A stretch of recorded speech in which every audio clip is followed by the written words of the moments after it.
All right, now it's working. We're live.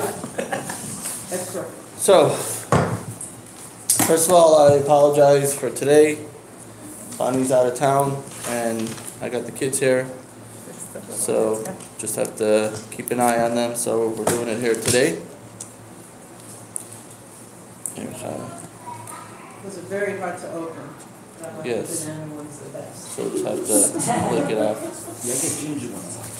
We're by chapter 1. We're finally ready to start chapter 1. I only have one of these, so maybe someone can share with Ted. Get rid of my library, I don't want any more. It's good to always have a Jewish library. I did, and I still do, but not as comprehensive as it was. Reconnecting. We are chapter 1 of Tanya, of what I would really call the journey of Tanya. Tanya is a journey. It's a journey of our soul. It's a journey to learn our soul. It's a journey to learn who we are, what's our purpose, and how we overcome our personal challenges in life. That's what the Tanya essentially is. That's what the Tanya is. Learning ourselves, our purpose, and our overall purpose in life. That's Tanya. And in order to understand this, the first thing is we have to understand who we are. But being that this is a journey, this is not going to happen easily. This is 53 chapters. And even if we were to finish a chapter each class, one chapter a class, which is unlikely that will actually happen, we still would be, how many years would that be till we finish them all? It's 50, so if it's twice a month, right, assuming that even if that's every month, so it'll be a while till we finish everything. So we're going to have to kind of mix in some stuff from later and make it available for us now too. But before we go on any journey, you have to first pack your bags, right? You got to know, what are you going to need for this journey? What are we going to need? So you got to start loading up the car. You have to pack your tent, you have to pack your clothing, you have to pack your necessities, your food. You have to pack up. In other words, you have to put everything into place. You have to put everything into its proper perspective location. And when you're taking a journey in a new understanding of something, so the first thing you have to do is pack up the terminologies. We're essentially learning a new language. And so we have to learn the terms that go along with this language that we're about to learn. It's, let's call it the language of the soul. We're learning the language of the soul. Right? And so to learn the language of the soul, we have to learn the terms. What is our soul made up of? The book is called Tanya because the very first word of the book is Tanya, but really it's referred to as the Sefer Shel Beinanim, the book of Beinanim. Mandy, someone just pulled up. You have to go tell them to come to the house. Book of Beinanim, the book of the Beinani. What is the Beinani? We're going to get to that soon. But it's also referred to as Tanya. Tanya is a way to reference in the oral tradition. So there are different types of books, the way they're written down. The most famous one that's known is the Mishnah, right? It's called the Mishnah. That's the most known. That's a better view. That's the most known book. But and the Mishnah was accepted as the official oral tradition when it was officially written down towards the end of the Second Temple by Rabbi Yehuda Hanasi, Rabbi Judah the Prince. But together with that, there were also some other books written on the side of other sayings that didn't make it into the Mishnah. And one of them is referred to as a Brisa. And whenever the Talmud refers to a brisa, meaning something that's not in the Mishnah but is in other of the text written down from the oral Torah, so it refers to it as Tanya. Okay? So that's what the word Tanya means. Tanya is not this actual book, it's referring to another book. So let's take a look, and here it's page 31. Is it the same thing? Because they reprinted it, so I don't know if it's the same page. Is it in there, page 31, the first chapter, chapter 1? 33. Okay, so the page numbers are going to be a little off because some of you have the newer print. I have the older print. Some of us have the older print. That's really an old print. That's even before mine. So Tanya, we learned. Literally the word Tanya means we learned. But it means we learned in a brisa. In a brisa, which is again another book of the oral written Torah. So we learned Nida, the end of chapter 3. Nida is the name of the tractate. Mandy, did you tell her?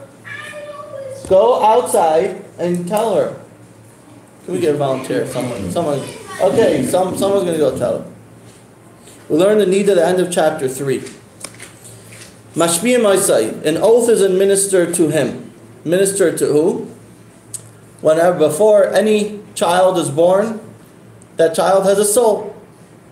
And that soul, before it comes down, they make it make it swear. They make it swear that what? Let's continue on. Tihi tzaddik, be righteous, va'al ti rasha. Do not be wicked. Now over here, it's referring to the words righteous and wicked. From now on, we're going to refer to them as tzaddik and rasha. Okay? Tzaddik, righteous, rasha, wicked. You need to know those terms. It's going to be very important. Tzaddik and rasha. Tzaddik means righteous. Rasha means wicked. So we say, Tihi tzaddik, you shall be a tzaddik. Va'al ti rasha, you shall not be a rasha. You should not be wicked. Okay, so this is what we tell the soul before the soul comes down. You should know you're going down to a world. It will be a world filled with all types of challenges. So we want you to swear that you're going to be a tzaddik, you're going to be righteous, you're not going to be a rasha. Have a seat. And then we continue on. Va'afilu, even if kol ha'olam kulai, the entire world, Amir Melcha, tell you tzaddikata, that you are a tzaddik, hayei b'enecha karasha. Even if everyone tells you that you're righteous, you should see yourself as wicked. Everyone is telling you you're a tzaddik, you should still be wicked. Any questions? Do these two sentences make sense? First we say you shall be a tzaddik and not a rasha. Then we say that even if everyone tells you that you are righteous, that you're a tzaddik, you should still see yourself as a rasha. Does that make any sense? Yeah. It does make sense? Yeah. Why does it make sense? Because if you think you're righteous, you can get haughty in that. But if you think you're wicked, you'll stay more humble and try to obtain to be the righteous person that we're called to be. Very good, very good. So that's a point that we're going to say.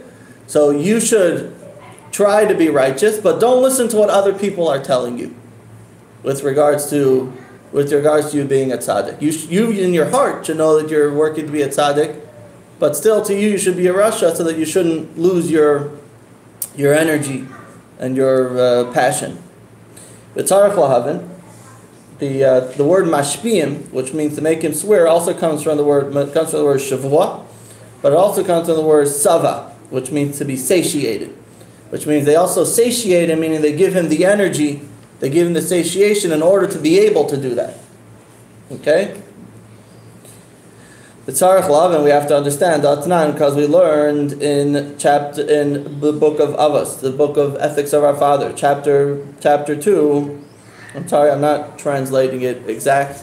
Everybody, you can go over afterwards exact translation. I'm translating it in my own words.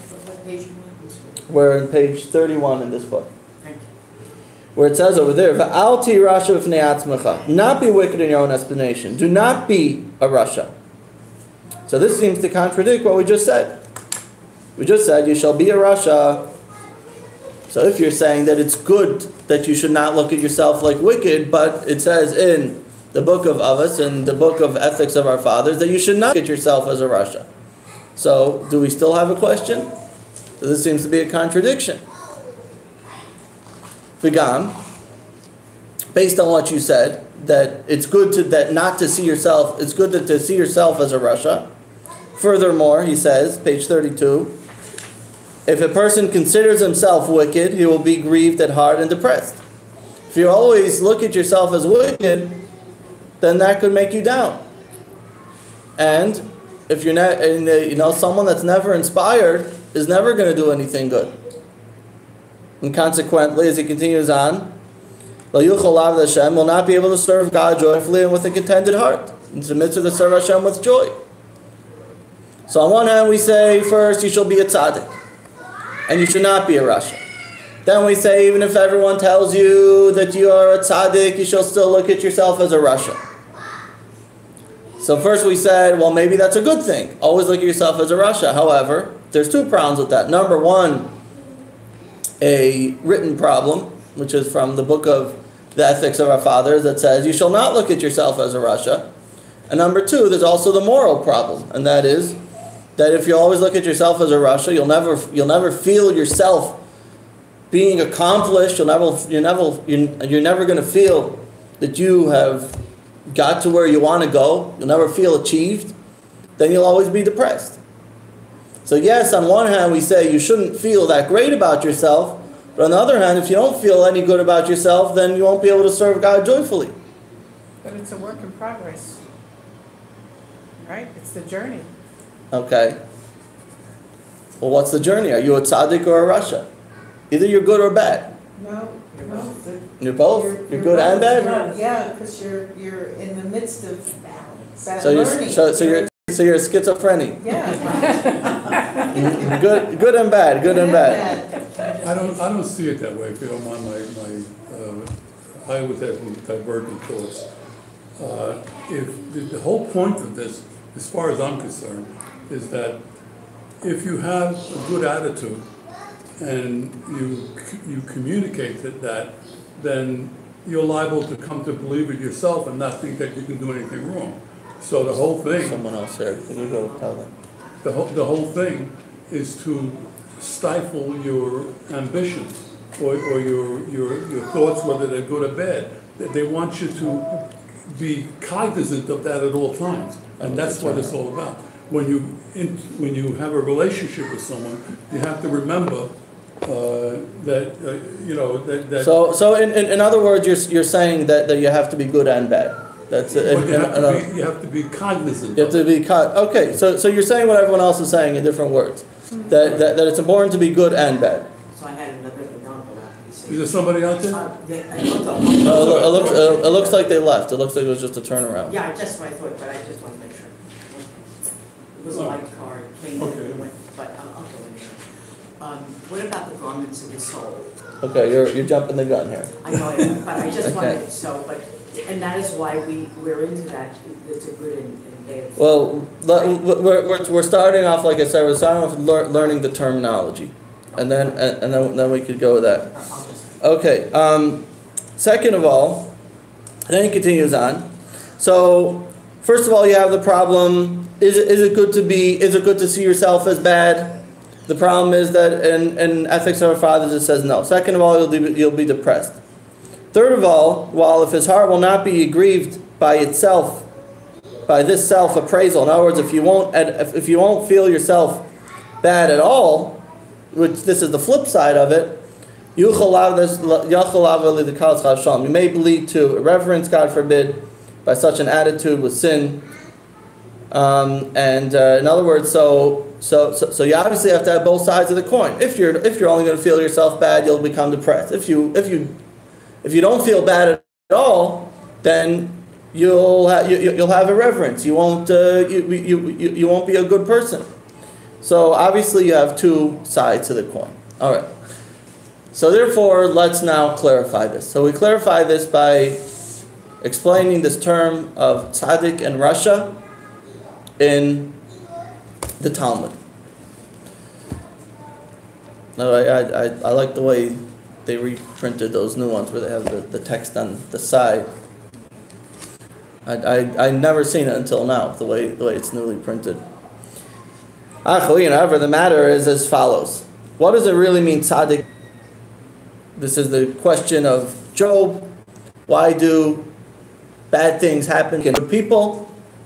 So on a simple, most superficial, basic level, the answer is because you have righteous people, tzaddik, that also has bad. Now there's an imperfect tzaddik. So a tzaddik that has bad, so what does God do? God says, I will repay you for the negative in this world, for that which you have still negative in this world. And then, this is smashed. And then, in the world to come, you'll have a clean slate. So in other words, the first term of tzaddik in Russia is a term of judgment. Okay, the simple term of tzaddik in Russia is a term of judgment. How are you going to be judged in the world in the world to come? Will they see you as a righteous one or a wicked one? They're going to look at the scale. They're going to count your deeds. We didn't have these, I'll get another one. Chaya, go show Ted where the candy is. He'll get you one, okay? Put that in the garbage. Ted will get you a new one, okay? So, when the soul comes to heaven, you'll have a scale. The scale is going to put all the good deeds on one side, the bad deeds on the other side. You'll see what's weighed out. So if you outweigh the good deeds, then you're a tzaddik. If you outweigh the bad deeds, then you're a rasha. Now, what if you're not completely good? What if you have some on the negative side and some on the good side? So therefore, we try to clean the slate. So in the world to come, you'll have only good. So that's what it means. So you have one level, a tzaddik who has good, which means a tzaddik which is perfect, he only has good. Then you have a tzaddik who has bad. Then you have on the other side a rasha v'tavlei, a wicked man, whom there's some good who prospers, and a wicked man who suffers spiritually and materially. Okay? So the same thing with bad. You could have a bad guy that also has some good, a bad guy that is completely bad, and then the fifth level is a beinoni, which is an intermediate. And what is the simple meaning of an intermediate? Meaning, he is pretty much equal with his deeds, good and bad deeds. And so therefore, we'll try and tip the scale a little bit to his favor, to get him into the world to come. This is the most simple, superficial meaning of this. So we have 5 levels. A tzaddik who has good, a tzaddik who has bad, or the Hebrew term, tzaddik v'raloi, tzaddik v'tovloi, tzaddik who has good, tzaddik v'raloi, tzaddik who has bad, rasha v'tovloi, a rasha that has good, rasha v'raloi, a rasha who is bad, ubeinoni, and an intermediate. Okay, these are the 5 terms. You need to know these, because these are going to be the basis of the entire book of Tanya. I missed what's the intermediate? I missed the explanation for that. The intermediate is a guy, superficially the meaning is, it's a middle. He has half good deeds, half bad deeds.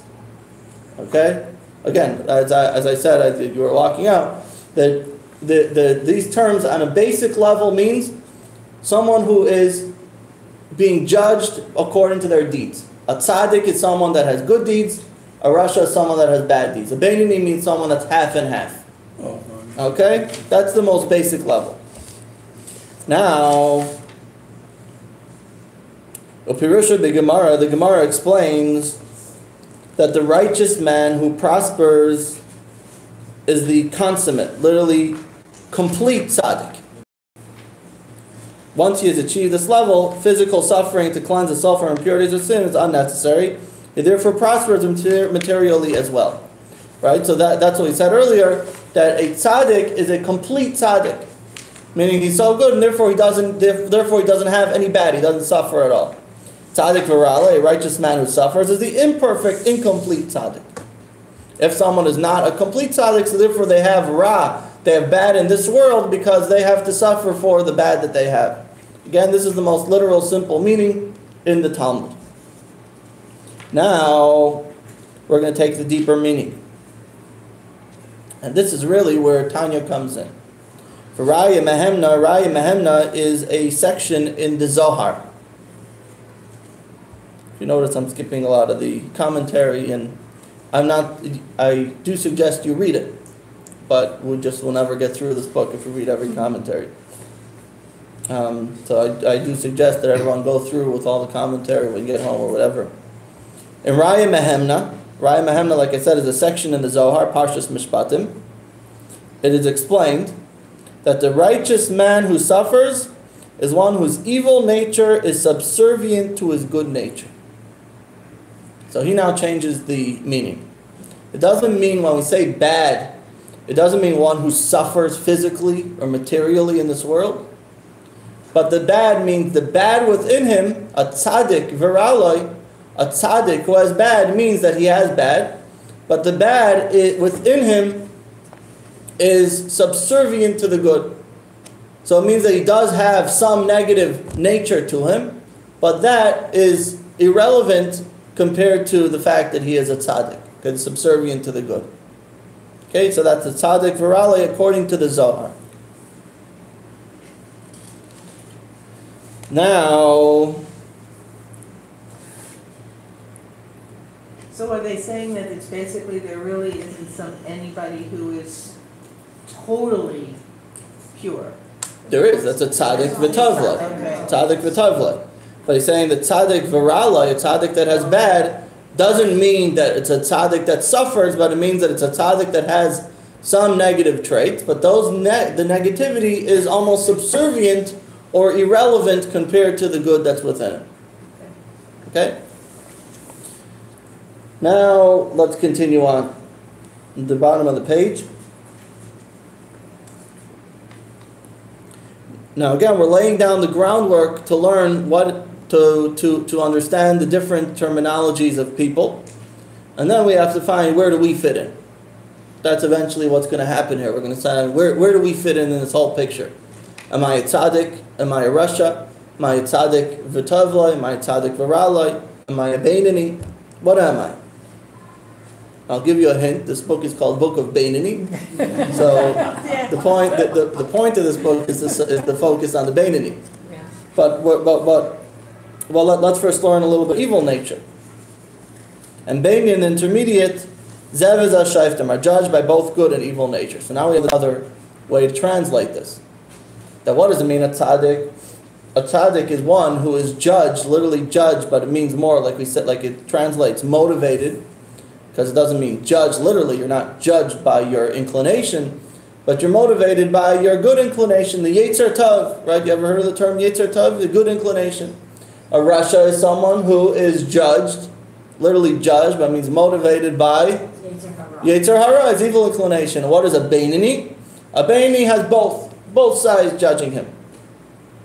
But now this is where it becomes very interesting.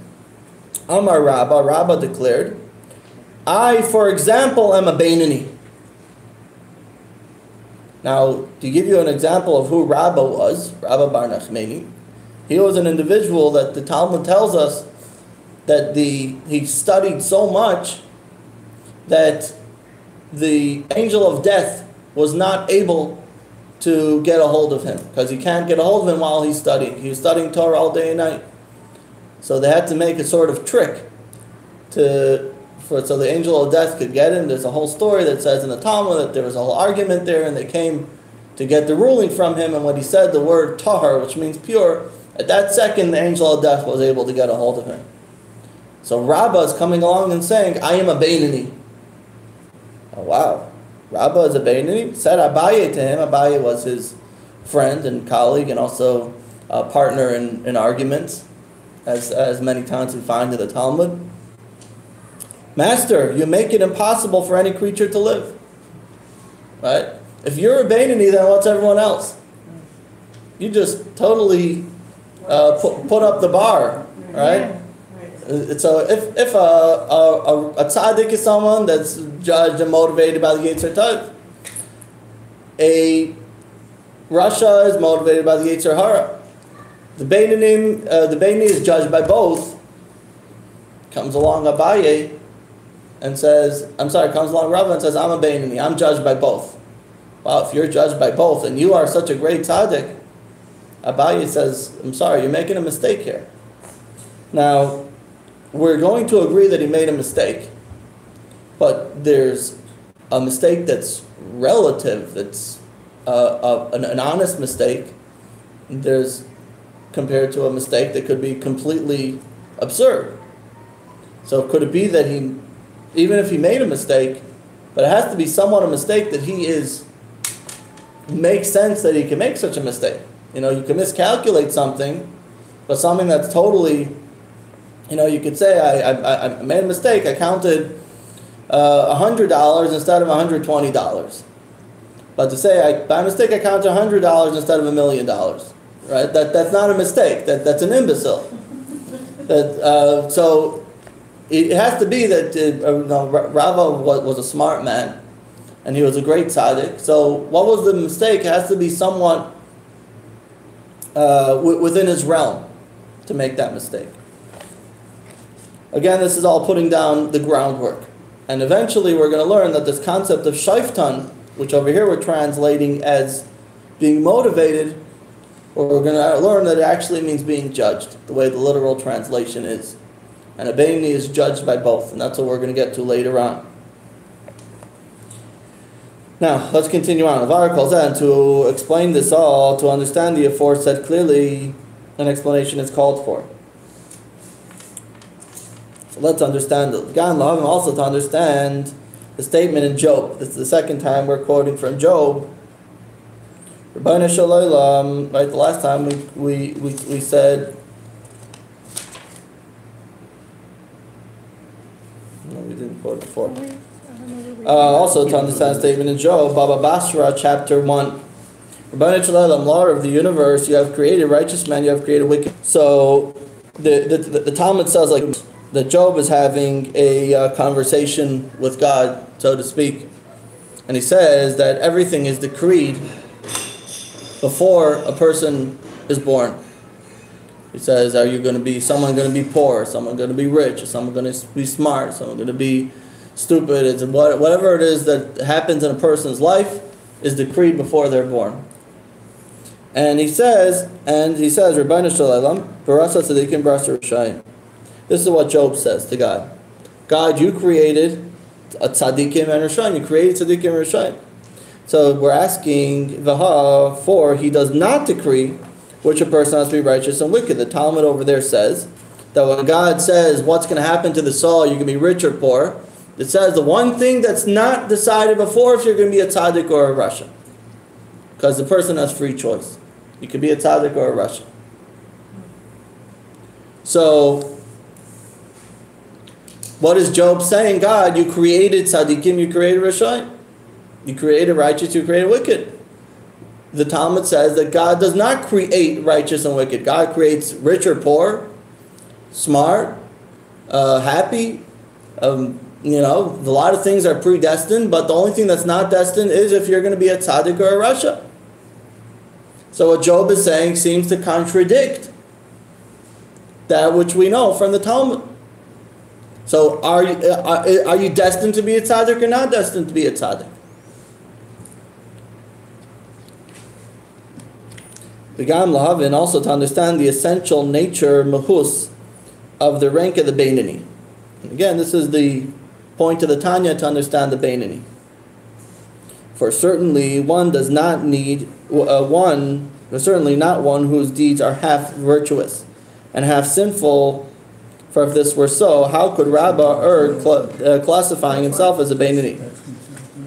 What does it mean, a Beinoni?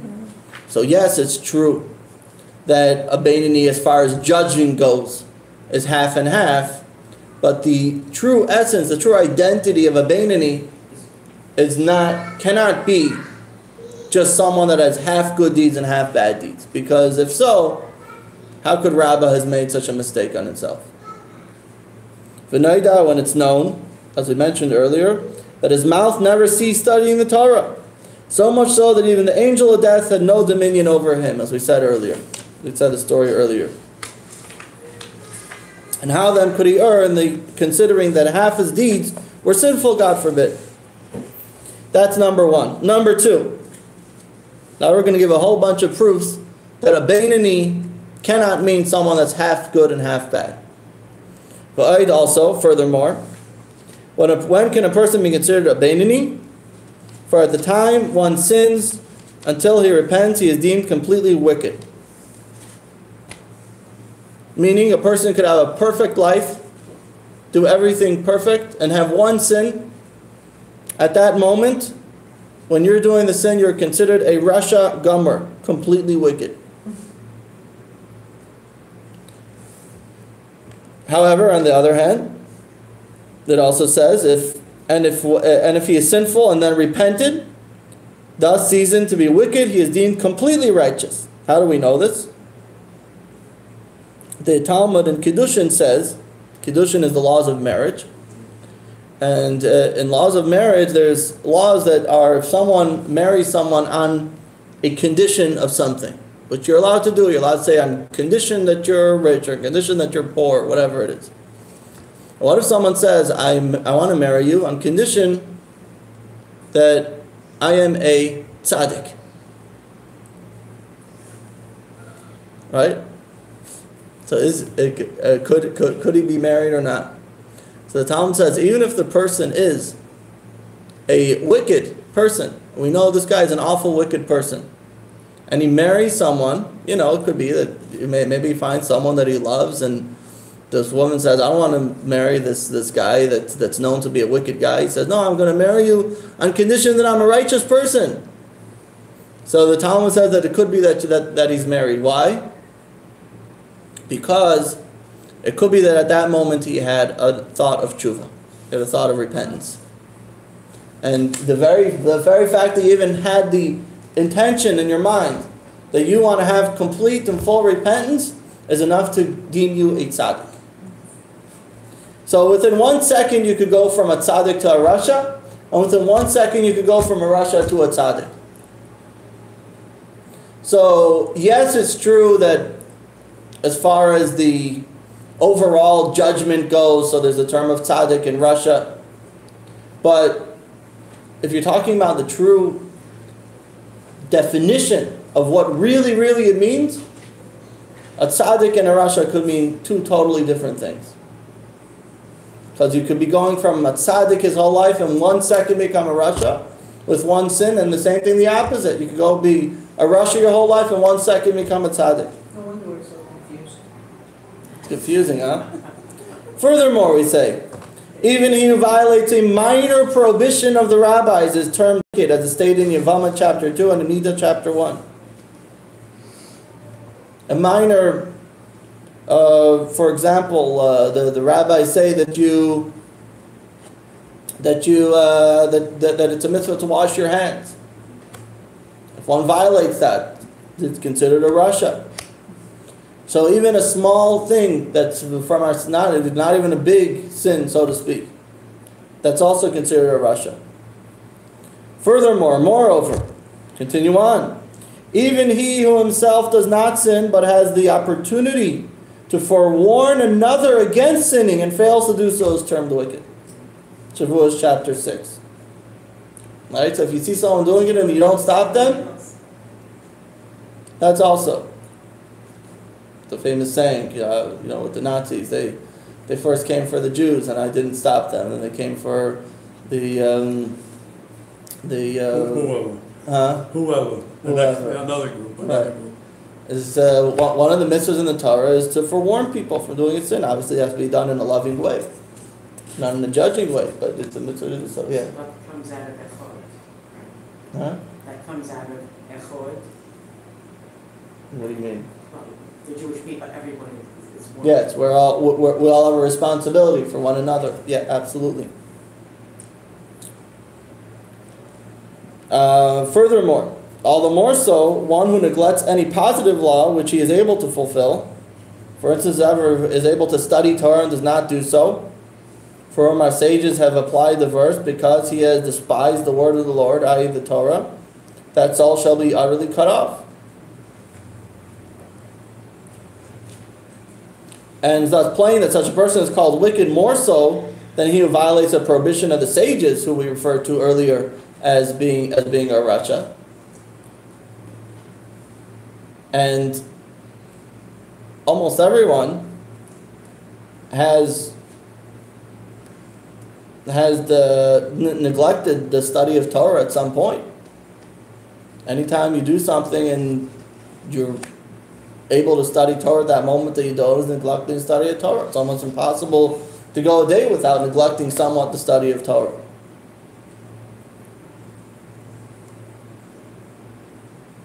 So therefore, this being so, we must conclude that the Beinoni is not guilty even of the sin of neglecting to study Torah. This is why Rabbah mistook himself for a Beinoni. Now, we're not answering a question, we're only making the question bigger. Okay? But now we know that it's not so simple. So, there's two parts to the translation of the definition of a tzaddik and a rasha and a Beinoni. The simple, superficial meaning, which again is as far as how a person is judged, is a tzaddik and a rasha, which is mostly good, mostly bad, half and half. But then, when you're talking about the true essential definition of what a tzaddik and a rasha is, it's something that is much more. And the question is, what is that?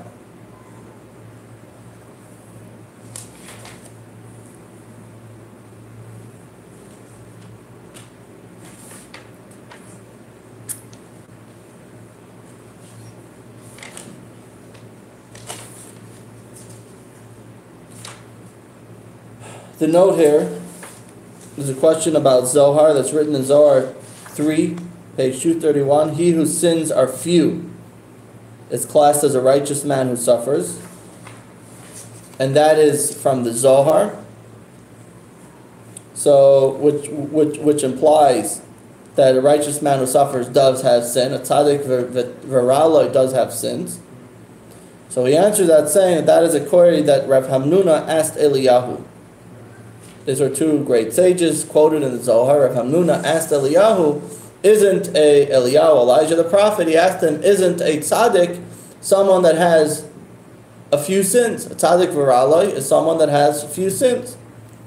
But according to Elijah's answer, meaning a righteous man who suffers, as stated in the Raya Mehenan Parashpatim quoted above, there's 70 facets to the modes of interpretation. If you didn't understand it, it's okay.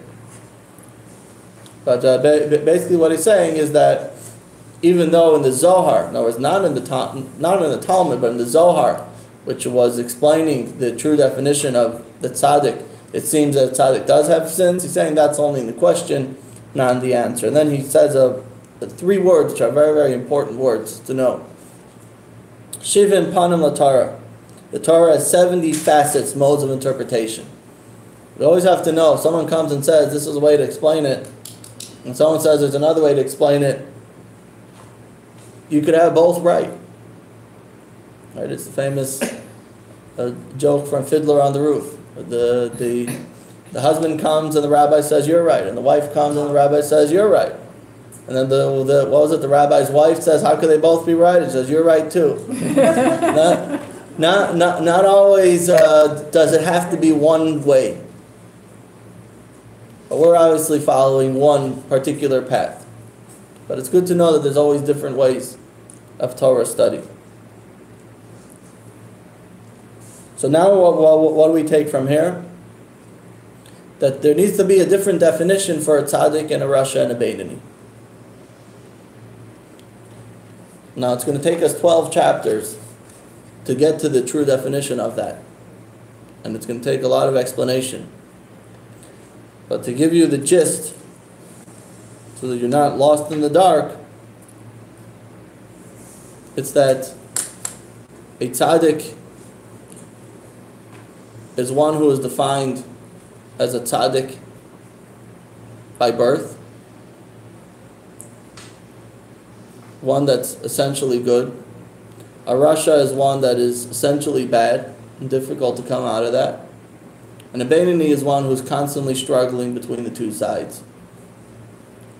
And that's why this is the book of the Beinoni.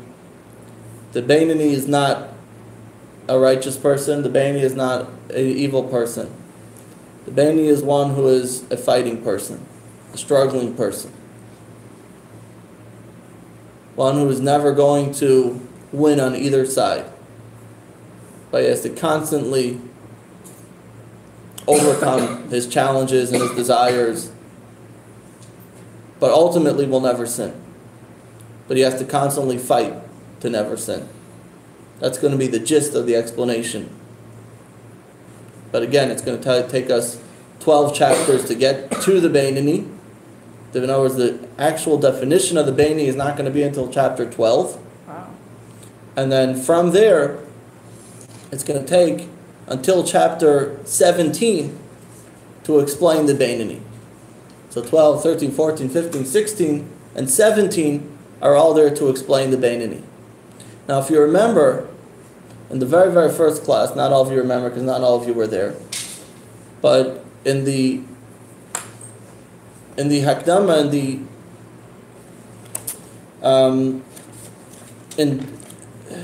not the Hakdama, not the forward, but in the very first introduction page.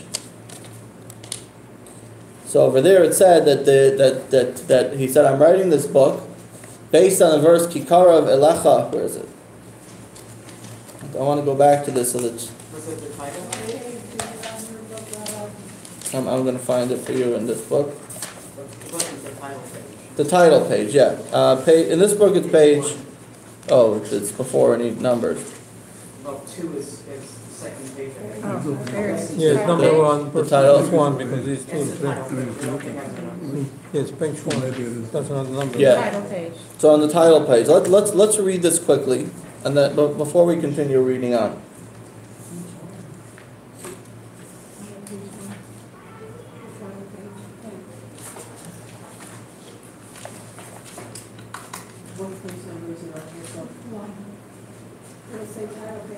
Did anyone in the new book find it? You found it? Found the title page, okay.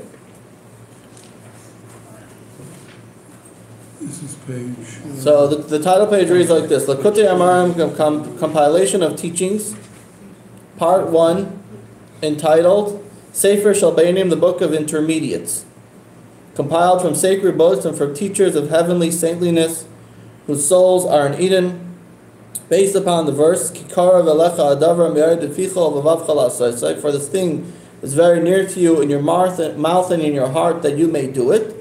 Explaining clearly how it is exceedingly near in both a lengthy and short way, with the aid of the Holy One, blessed be He. B'derech arucha k'tzar, a lengthy and short way. And for those who were here by that first introduction class, you were here, right? You can go listen to it online as well. I think, did I upload it yet? I think I uploaded it. I have to see if I did upload it. I listened to it. Yeah, so- I wasn't here. Okay, so I uploaded it. And so we explained that there's 2 roads that you could take. There's a short, long way, and there's a long, short way.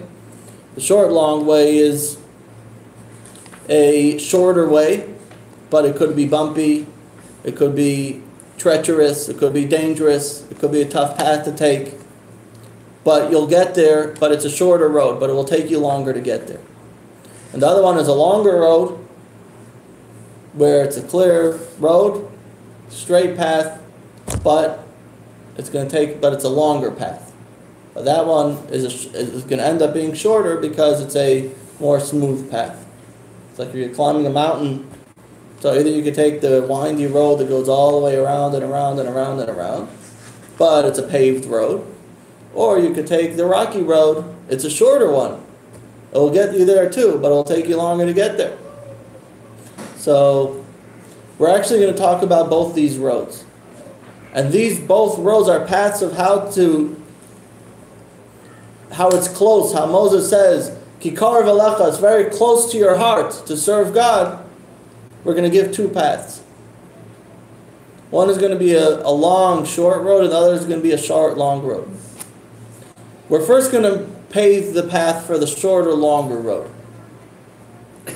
I'm sorry. Scratch that. We're first going to pave the path for the longer, shorter road. Right? So we're going to say, the longer, shorter road says, let's clear the path, show you how to get there. This is the right way to do things. Right? That's another way just to say it. The right way to do things. Then afterwards, we'll say there's also the shorter, longer road. If you didn't do it right, so there's also another way to get there. Just a bit bumpier. It's a bit bumpier. So we're going to start off with the longer, shorter way. And this is the longer, shorter way of the Beinoni, to recognize who the Beinoni is, and to know what the purpose of the Beinoni is. Let's continue on. Most of what we're going to read now we've already discussed outside. After the note. As for the well-known saying, that one whose deeds and misdeeds are equally balanced is called a Beinoni, while he who has a majority of virtues outweighing his sins is called a tzaddik. By the way, if it's translated differently, I would be interested to know if it's translated differently. So that what you say, in general, as we said earlier, that half and half is a Beinoni. And someone who has mostly virtue. No. It's not necessary. I would just be interested to know if there's something that they changed in the new print. I would be interested to know. That's all. This was actually originally printed in Yiddish, and this is what we have here is a translation from the Yiddish. Rabbi Weinberg, who's the one that wrote the lessons in Tanya, by Yosef Weinberg, he used to teach a Tanya on the radio. This you're going back to the 50s, 60s, 70s, when for an Orthodox Jew to be on the radio was almost sin in its own right. Huh? WEVD. WED, you heard it? in New York. Yeah, you used to hear it? My mother used to listen all the time. See, there you go. See, so we know there were some listeners. Mm-hmm. And he used to teach it then in Yiddish, because then most of the Jews in New York City, they spoke Yiddish. It was the language that they knew. They were coming from wherever they were. They spoke Yiddish. Eventually, his son, he translated the book into English. So he wrote a book from his classes that he taught on the radio, and eventually his son wrote it in English. Anyway, so this that we said, that what's a tzaddik in a rasha, that a tzaddik is one who has mostly good deeds, and a Beinoni is half and half. So he says, Hishem HaMoshe, this is a borrowed name, figurative use of the term, borrowed from its true usage in order to emphasize a particular point. Thus the names Beinoni and tzaddik, denoting a balance between merits and sins, are in fact both borrowed names, used in regard to reward and punishment, because one is judged according to the majority of his deeds, and is termed righteous in reference to the verdict since he is acquitted in his trial. If, however, we seek to truly define the distinct qualities and ranks of tzaddikim and beinonim, our sages have remarked that the righteous are judged, i.e., motivated and ruled solely by their good nature, as it is written, and the heart is slain within me. This is a verse from Tehillim, from the book of Psalms, where King David says, Libi chalal b'kirbi, my heart is empty within me, slain within me. So, what it really means is really referring to the challenges that King David was going through, and how he felt that his heart was empty inside. But that's the external meaning of it. The deeper meaning of it is that, meaning that he, David, the author of the verse, was devout of an evil nature, having slain it through fasting. That he did so much tshuva and fasting, he got rid of any evil nature that he had. And even the sin that he had, the famous sin with Bathsheba, nevertheless, he got rid of any sin through his fasting and prayer, etc. So there is a concept of a tzaddik who does not have bad because he got rid of the bad. He doesn't have an evil inclination at all. He has no desire to do anything bad. You put something of an evil nature in front of this individual, of no desire to do it. However, let's continue. But whoever has not attained this degree of ridding himself of evil nature, even though his virtues outnumber his sins, is not at all at the level and rank of tzaddik. So a tzaddik is one who does not have bad within him. There's no evil nature within the tzaddik. If you didn't reach that point, you're not, in its true definition. As far as if you're going to go to heaven, yes, you'll go to heaven. But as far as if you reached your true definition of a tzaddik, no. Further, let's continue. This is why our sages have expounded. The Almighty saw that the righteous were few, so he arose and planted, i.e., and spread them in every generation. There are very few tzaddikim, so God sprinkled them throughout the many generations. For it's written that tzaddik is the foundation of the world. The tzaddik yisod olam, the tzaddik is the foundation of the world. There is a tzaddik who's the foundation of the world in every generation. And every generation needs to have a tzaddik. And every generation has a leader. And that tzaddik is the foundation of the world. In every generation. And in the generation of the Alter Rebbe, he was one of these tzaddikim, or foundation. One tzaddik, or we so- about the 30, or the so- 32 righteous? Is that- Okay, so there are different levels of tzaddikim, and we're going to talk about that later on, about the different levels of tzaddik in chapter 11. Chapter 10, different levels of tzaddik. But there is always going to be one tzaddik who is the foundation of the world, and that is the leader of all the Jewish people, of all world. Like we have in our generation, the Rebbe is the leader of all people, literally of all people.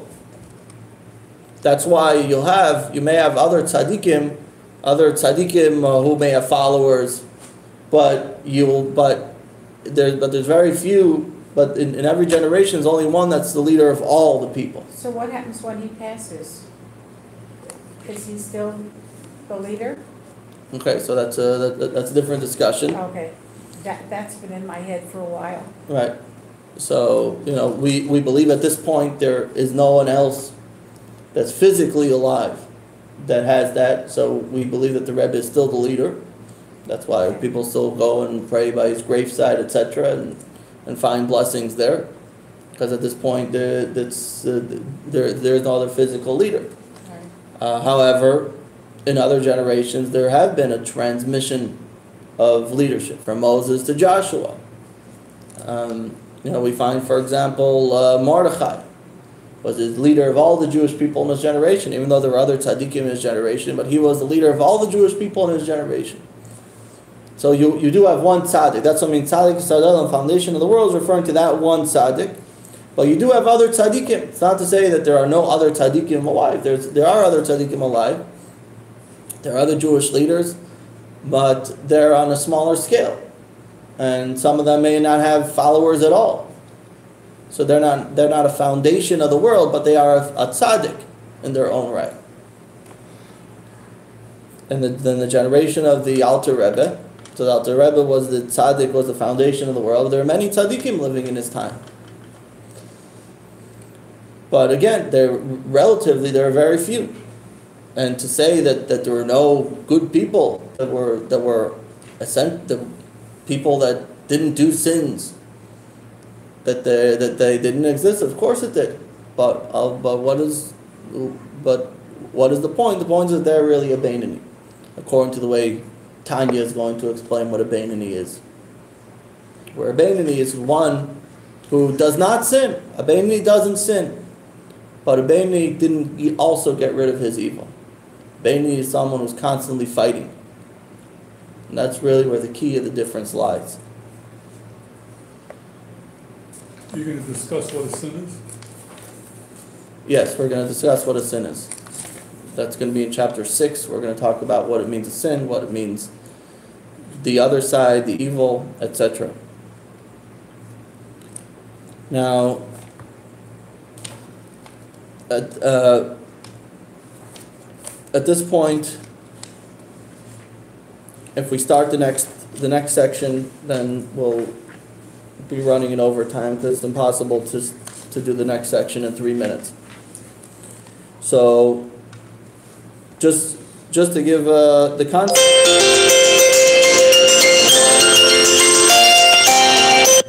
just to lay down the point here, we're going to say that there's two souls. Everyone has two souls: a good soul, a godly soul, and a animal soul. And we're going to explain that the point of the Beinoni is his struggle between these two souls. But again, it's going to be a build-up. In the first chapter, we're going to introduce this concept of the two souls. In chapter 2, we're going to talk about what is